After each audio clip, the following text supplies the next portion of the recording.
to say that she's not going to be on the show for the rest of the season?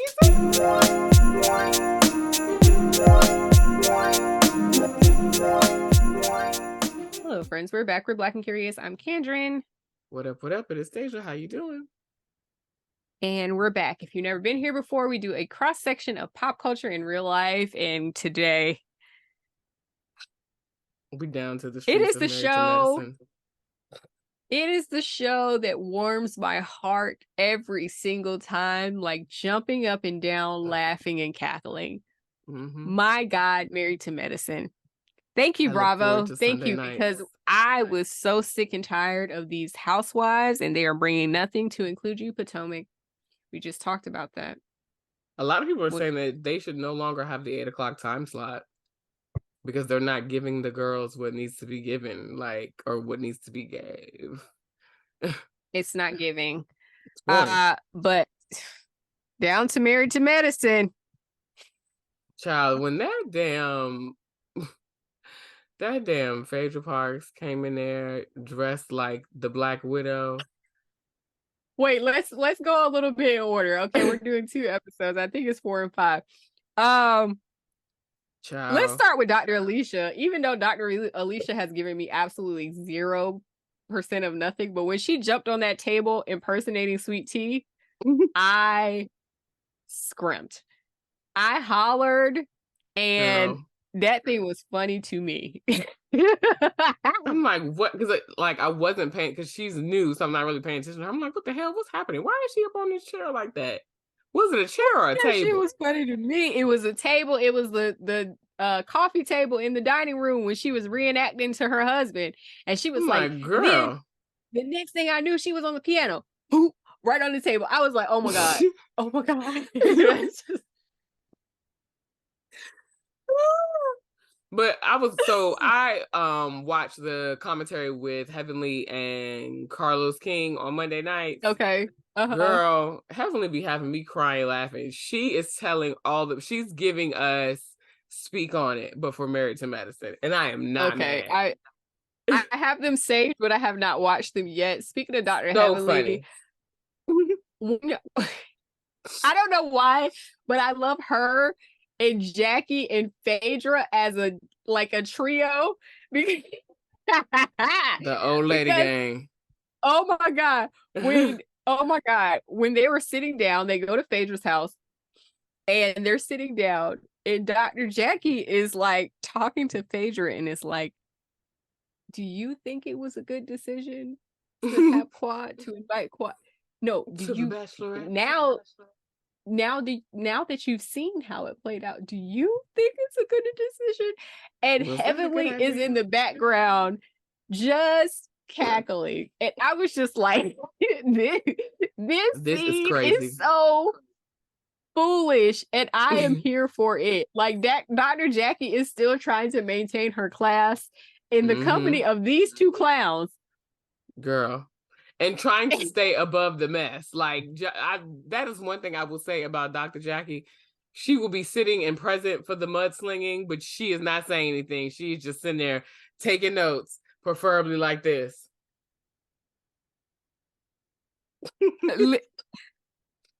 It's just good. This season is just this cast is just good. It's just good. I don't know what else to say. I can't say it's going to be good forever. I can't say that this is the forever cast, because we have determined that there are no forever casts. However, this season, this cast is perfect. It's perfect. I will say, I received some breaking news while we was on break just a moment ago. Sliding on over to our friend there, DJ Richie Skye, because we love him.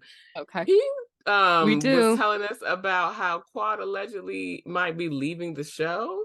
And there's commentary. Make sure you go to DJ Richie Skye's most recent post, but it says like Quad is leaving or something like that. And there was like a Instagram, comment where she said, well, you get to enjoy me for these next 2 episodes only.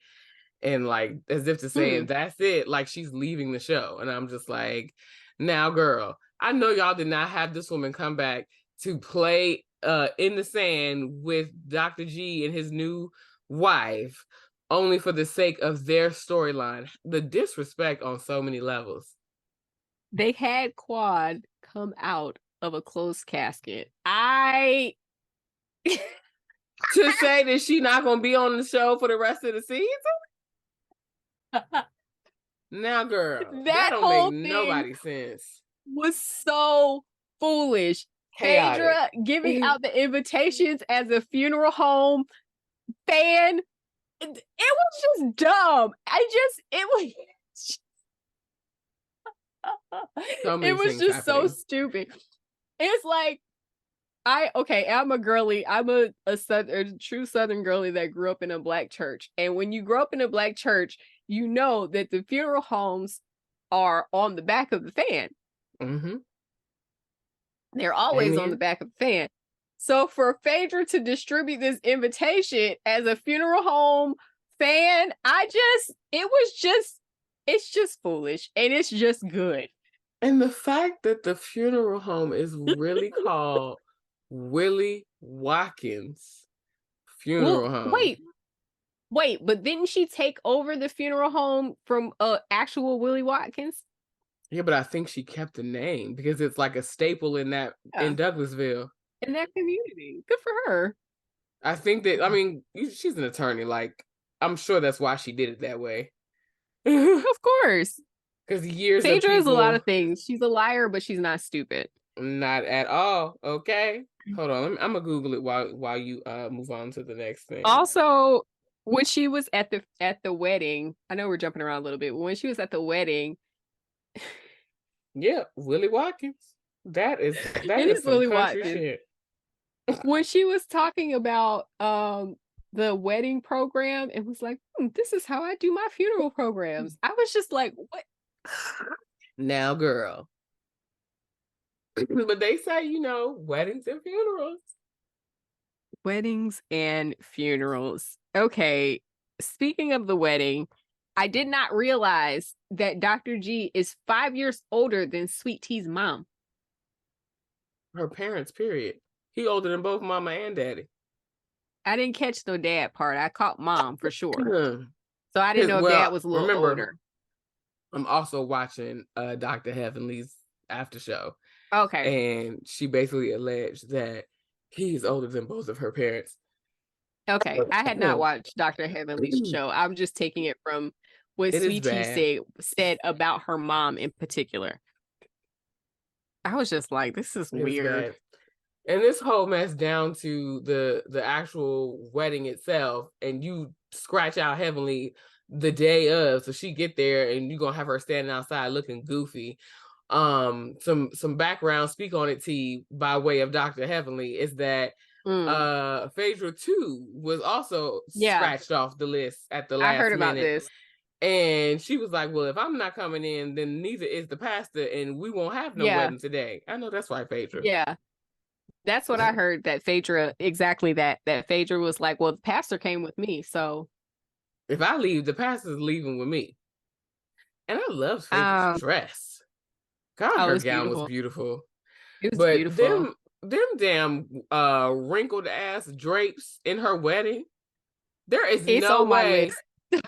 Wrinkled drapes are on my list. There is no way that anybody is going to want to book this man that did her wedding, because they literally showed the wrinkled drapes on camera. When I tell you I could not catch my breath from laughing so hard at this show. It's like, because she said it and I was just like, nah, it couldn't have been that bad. And next thing you know, boom. That's what I thought too. I was like, it couldn't have been that bad. No. Looked like somebody had been rolling around, laid up in them damn drapes. Let me tell you something, okay? As my mother's child, one thing about me, I don't want no wrinkles where they don't belong. Okay? Ain't that it? Now listen, I might not iron my clothes as well as I should, but I'm gonna at least throw them in the dryer to knock the wrinkles out. Why are we like this? Hello, somebody. It don't look like they threw them drapes in the dryer. They don't didn't look have like no they did it at all. They didn't like you are as a wedding coordinator, you ought to have a hand steamer that you are taking to the drapes. The drapes were crumpled. They were not just wrinkled, they were crumpled.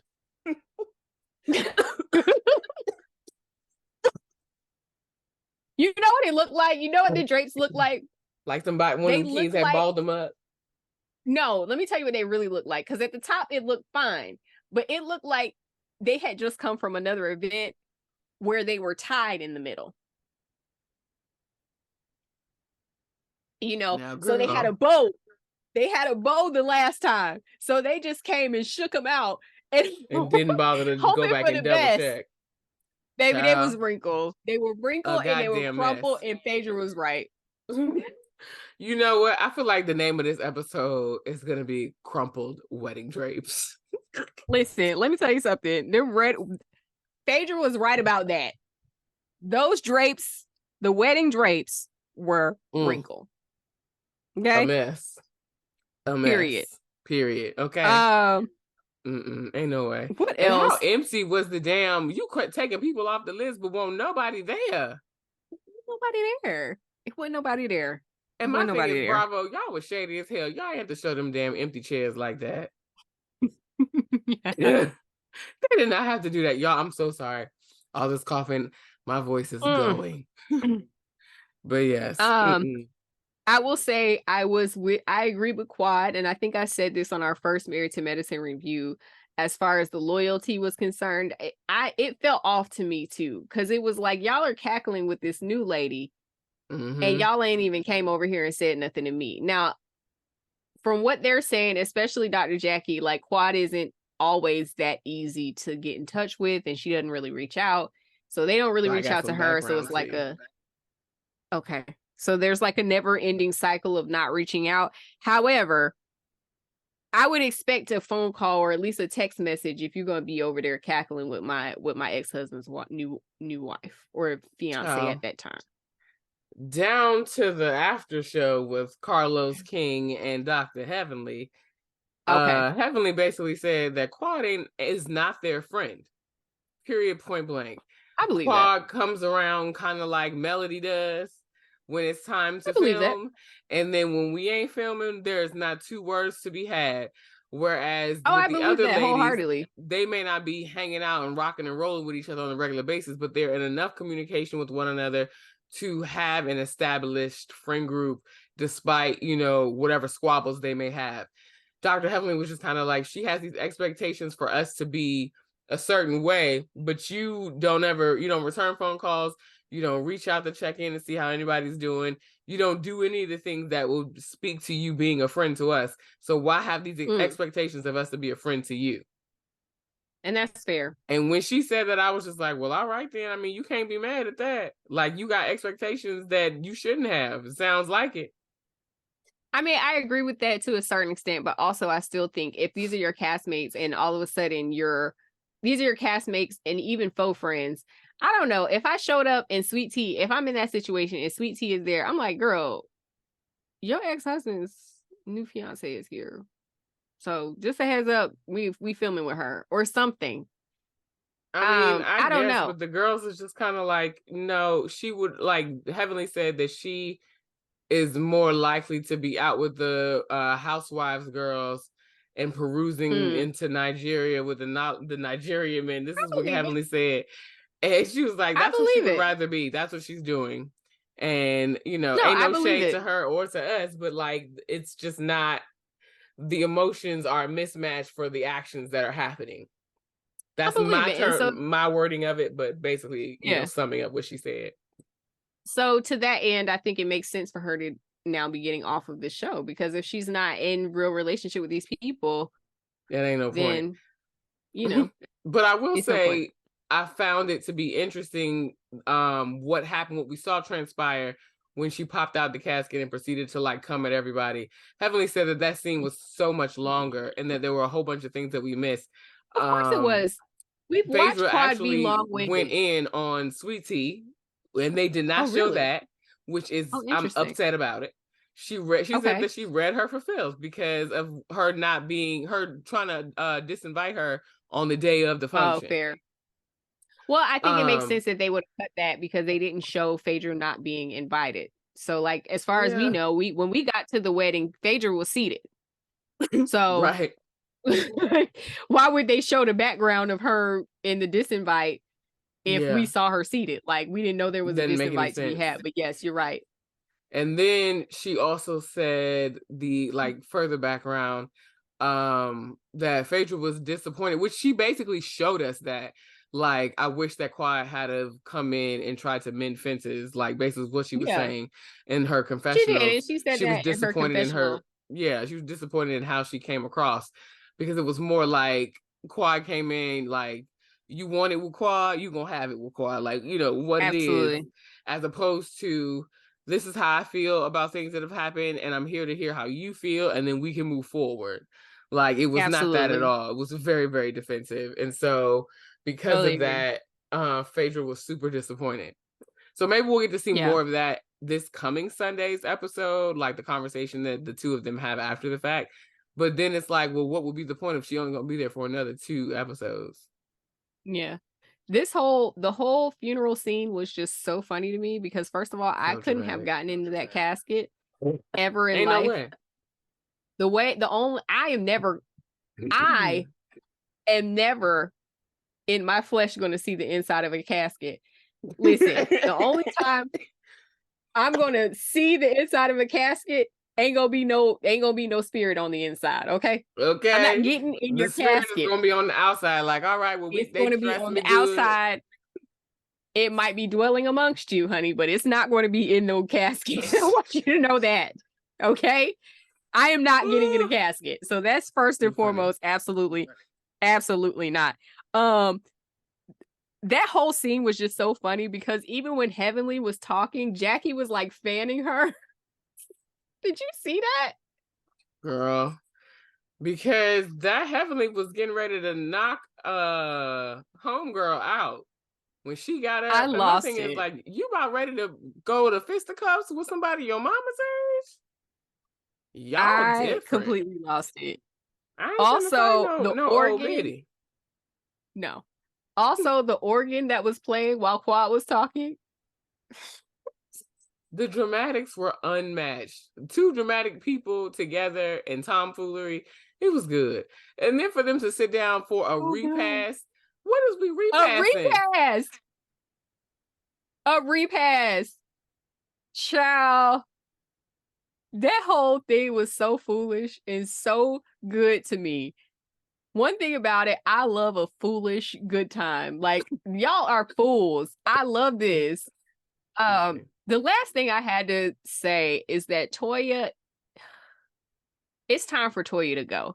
It feels like Toya hinges on her drama ire with Quad and her drama with Quad as her only storyline. That's the only time we see her get excited. Even when she's talking about her kids, she talks about her kids and she's talking about her kids growing up and all of that stuff. But the only time we get any real rise out of her is when she's talking about Quad. And it's girl, Quad is barely on this show. So you got to find some other storyline. And my thing is, why would you let Quad's presence move you so much that you no longer can have a good time? And that's crazy to me, the amount of power that she gives over to Quad. Absolutely. And that's the case in every single situation where her whole mood shifts with Quad in the room. And then it feels to me as though all of her effort, and I could be wrong, she might genuinely like Sweet Tea. I'm sure she probably does. But because she's so irritated with Quad all the time, it gives you're only cozying up to Sweet Tea because you hate Quad. It doesn't give genuine in that relationship. It's not genuine at all either. It doesn't give genuine at all. And it's girl, you're gonna have to do something else because this story that you're telling in this storyline, it is late and it is old and nobody cares anymore. So a thing of what I've noticed over the last few seasons, Toya is a hanger-oner. You don't have, it doesn't seem that she has any real relationships with any of the other women, which is why she tried to cling to Anila, and then they fell out. And then she tried to bring Carrie Wells back, but she don't fit on this show. So what are your So relationships? now Like, she's what are trying your? to, It's weird. yeah, she's trying to make a relationship like a trio with her and Simone and Sweet Sweet tea. Tea. And it's just like, sure, I guess. Excuse me, y'all. So yeah, Simone continues to, I love Simone. Simone is my favorite. She's Child, foolish. them boys is they is Driving her wearing her crazy. out. To include Cecil, okay?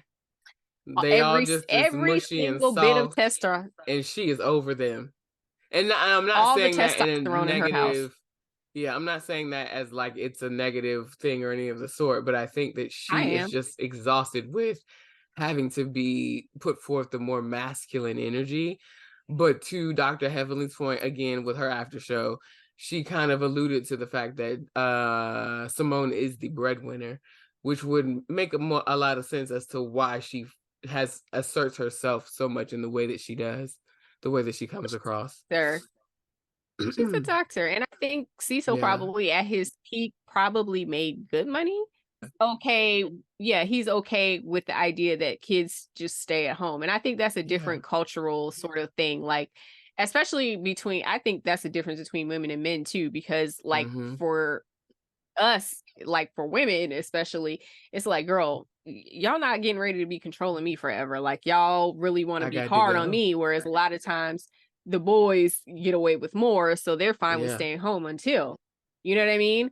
So like they can bring their girlfriends in and whomever else, and it's like that flexibility is not there for women necessarily. So it's probably like a different dynamic. Like Dr. Simone was probably very much like, I had to get out of this house, or I went to college and I left for good. And did not And come whereas back. Cecil, right, where Cecil was kind of like, you know, well, I'll just go back home with my parents, blah, blah, blah, blah. You know what I mean? Yeah. Yeah. So anyways, y'all drop down in the comments. Let us know if you're watching Married to Medicine. You absolutely should if you're not. Hello. And if you all made it to the end of this, because this video is super long. It's gonna be long. Thank you for watching. Because Deja's voice is going. All right. Well, thank you for watching. And in the meantime, like, comment, subscribe. Like I said, get down in the comments. Talk to us about Married to Med. Are you watching? Do you love it as much as we do? Like, comment, subscribe, and we will talk to you next time.